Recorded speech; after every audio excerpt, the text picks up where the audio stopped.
January 3rd, 2026. 3:47 a.m. Caracas, Venezuela. US Delta Force helicopters descend on a presidential compound.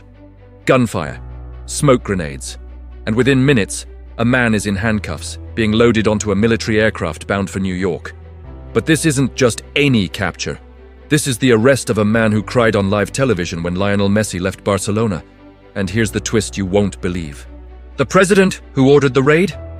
He just hosted Cristiano Ronaldo at the White House 2 months ago, gave him a tour of the Oval Office, told the press his own son only respects him now because he met Ronaldo. This isn't politics. This is the Messi versus Ronaldo debate, with military operations. A Barcelona-obsessed dictator, a Ronaldo-loving US president, and a World Cup in 5 months that just became personal. Before I reveal the insane moment Nicolás Maduro wore a full Barcelona tracksuit on state TV and declared himself a signed player, you need to subscribe to Cyberboot. Because what you're about to witness in the next 13 minutes isn't just football trivia. It's the craziest crossover between geopolitics and the GOAT debate in history. This is the story of how Donald Trump captured the world's biggest Messi fan, and why the 2026 World Cup just became a battlefield. Welcome back to Cyberboot, where we don't just cover football, we expose the moments where football collides with power, politics, and the absurd. Today is January 4th, 2026. And yesterday, the world woke up to news that sounds like a fever dream. Nicolás Maduro, the President of Venezuela, international fugitive, and certifiable Barcelona fanatic, was captured by US Special Forces in a military raid. Now, for most people, this is a geopolitical story: sanctions, drug trafficking, human rights violations. But for football fans, this is about something deeper, because Nicolás Maduro isn't just a politician who happens to like football. He's a man who stopped a live economic policy speech in 2016 to celebrate Messi's 300th Barcelona goal, went on state television wearing a full Barcelona tracksuit and claimed the club had signed him, cried on live TV when Messi left Barcelona in 2021, calling the board monsters in the man who ordered his capture. Donald Trump, the same Donald Trump who, just 2 months ago, hosted Cristiano Ronaldo at the White House and joked that his son Barron finally respects him because of it. So, let me ask you this. Is it possible that the Messi versus Ronaldo debate just influenced a military operation? Is it possible that the 2026 World Cup, hosted in the USA, is about to become the most politically charged tournament in history? And is it possible that this entire saga is the universe's way of saying, the GOAT debate is never just about football? By the end of this video, you'll know the exact moment Maduro's Messi obsession went from funny to insane, why Trump's Ronaldo connection matters more than you think, and how the 2026 World Cup became the backdrop for the wildest geopolitical football rivalry ever. Let's begin with the Barcelona dictator who couldn't stop crying. Nicolás Maduro, the man who cried for Messi.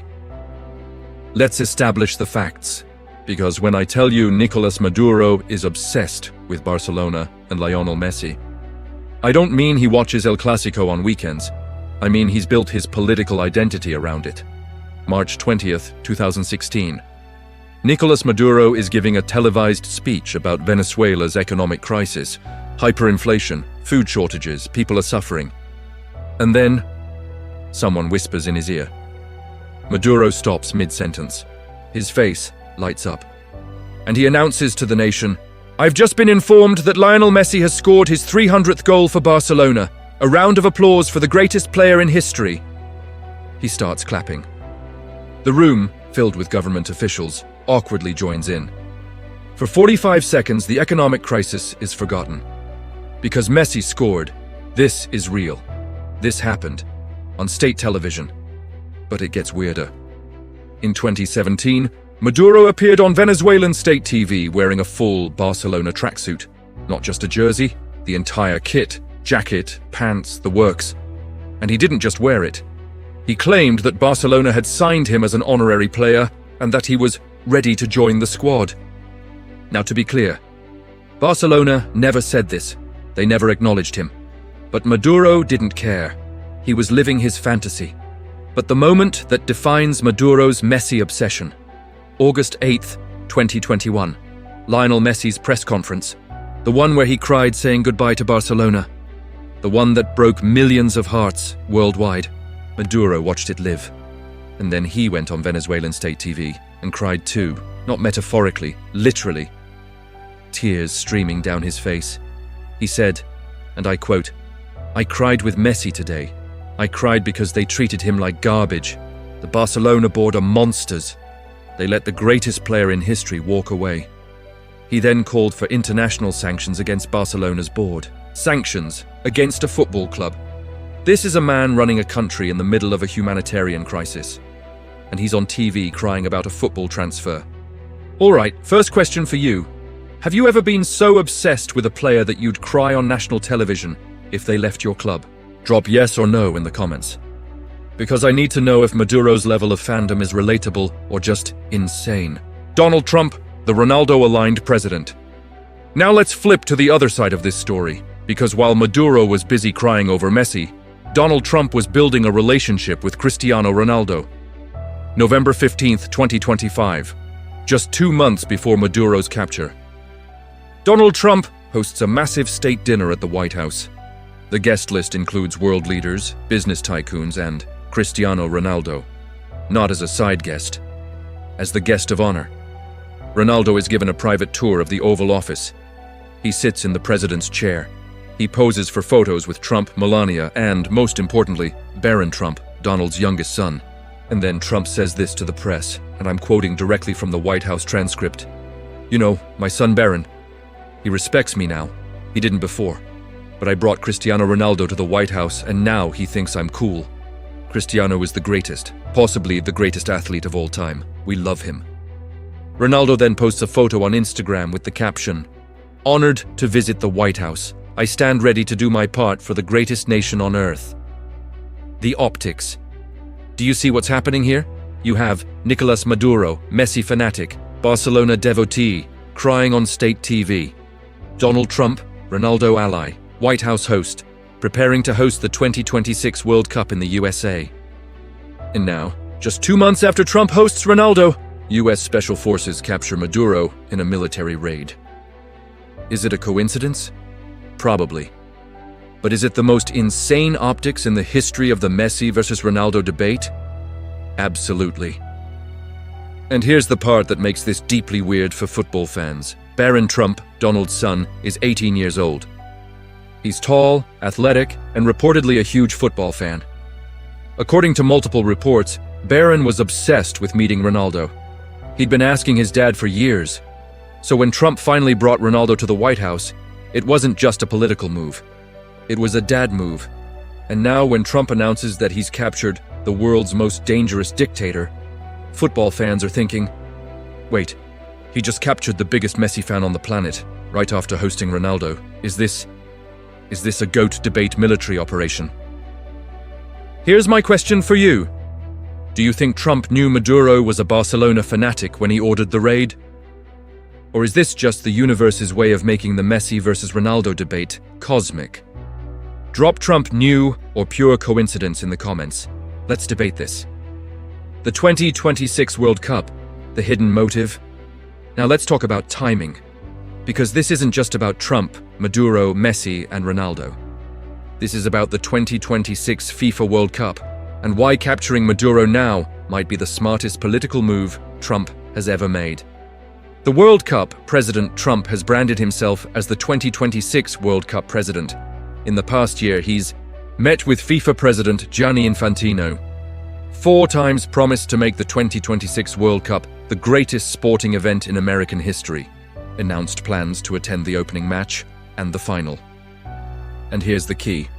The 2026 World Cup is being hosted by the USA, Mexico, and Canada. But the final is in New York. MetLife Stadium, July 19th, 2026. Now, where is Nicolás Maduro being held right now?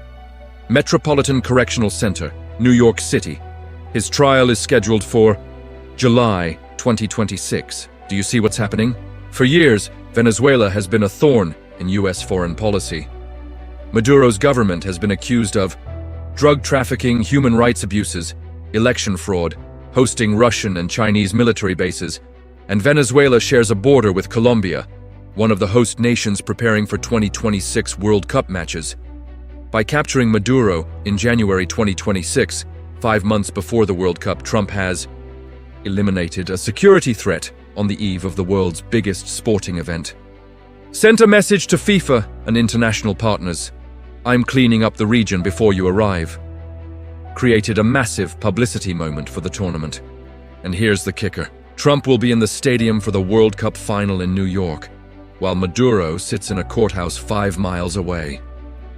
Is this about justice, security, or is this about Trump wanting to host the most dominant World Cup in history, with no distractions? Maybe all three. But here's where it gets absurd for football fans. If Argentina reaches the World Cup final in New York, Messi will be playing in the same city where his biggest fan is locked in a federal prison. And if Portugal reaches the final, Ronaldo will be playing in the same city where Trump, his White House host, will be watching from the presidential box. This isn't just football, this is theater. This is the Messi versus Ronaldo debate spilling into geopolitics, military operations, and the World Cup itself, and we're only in January. Imagine what happens by July, the details you won't believe. Let me rapid-fire some of the craziest details from this story that sound fake but are 100% real. According to leaked photos from Venezuelan state media in 2019, Maduro has a shrine to Lionel Messi in his presidential office. Not a poster, a shrine, with candles, photos, and a signed Barcelona jersey. Authenticity questionable. In a Fox News interview from December 2025, Trump was asked, "Who's the greatest footballer of all time?" His response, "Cristiano Ronaldo, no question. Messi's great, but Cristiano has the strength, the power, he's a winner." So now we have receipts. Trump is Team Ronaldo, Maduro is Team Messi. Unconfirmed reports from Venezuelan sources claim that when US Delta Force raided Maduro's compound, they found him wearing a Barcelona jersey, in bed, at 3 a.m. Is this confirmed? No. Is it too perfect to ignore? Absolutely. Since Maduro's capture on January 3rd, Cristiano Ronaldo has not posted on Instagram. His last post? The White House photo from November. Is he avoiding the topic? Was he told to avoid it? We don't know. But the silence is loud, and here's the biggest twist. Lionel Messi has officially confirmed if he's playing in the 2026 World Cup. He said in December 2025, "I'll decide in January based on how my body feels." Well, it's January 4th. And his biggest fan just got arrested by the country hosting the World Cup. If Messi doesn't play in 2026, is it because of this? Because the optics of playing in Trump's America, where Maduro is imprisoned, are just too weird? Or will Messi play because of this, to honor his most loyal, if problematic, supporter? Final question before we wrap. Do you think Messi's 2026 World Cup decision will be influenced by Maduro's arrest? Or is that too conspiracy theory for you? Drop "Messi will play" or "Messi will skip" in the comments. I'm reading every answer. So, what does this all mean? Let's step back. Because at the end of the day, this story is about 3 things. 1. The absurdity of fandom. Nicolás Maduro's obsession with Messi and Barcelona is extreme.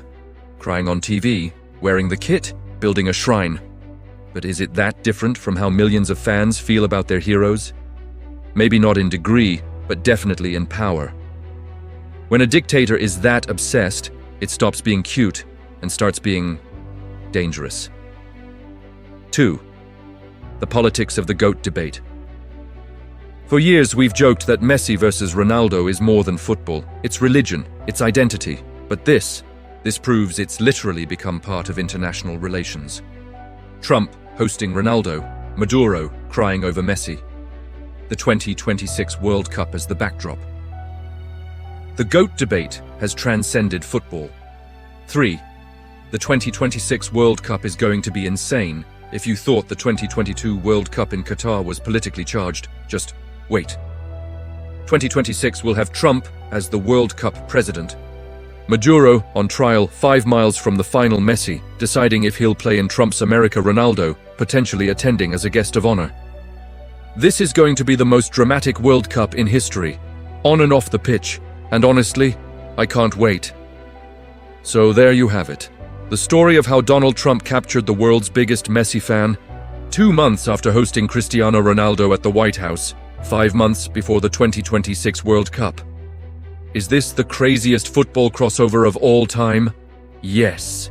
Does it prove the Messi versus Ronaldo debate has gone too far? Maybe. Will the 2026 World Cup be the most insane tournament ever? Absolutely. Before you go, I need 4 things from you. Subscribe to Cyberboot right now. The 2026 World Cup is 5 months away, and if this is what's happening in January, imagine what's coming in July. You don't want to miss it. Hit that like button if you think this story is too wild to be real, because it is real. And your engagement tells YouTube that weird football stories deserve to be told. And get into the comments and answer the 3 questions I asked. Have you ever been so obsessed with a player you'd cry on TV? Yes or no? Did Trump know Maduro was a Messi fanatic? Trump knew or pure coincidence? Will Messi play in the 2026 World Cup? Messi will play or Messi will skip? Drop your answers now. This community has the best debates on YouTube. Share this video with one friend who's Team Messi or Team Ronaldo. Start the argument. Blow their minds. January 3rd, 2026. A dictator was captured. A World Cup became personal. And the GOAT debate officially transcended football. 2026 is going to be legendary. This has been Cyberboot. Stay informed, stay entertained. And never underestimate how insane football can get when it collides with power. Subscribe now. The World Cup is coming.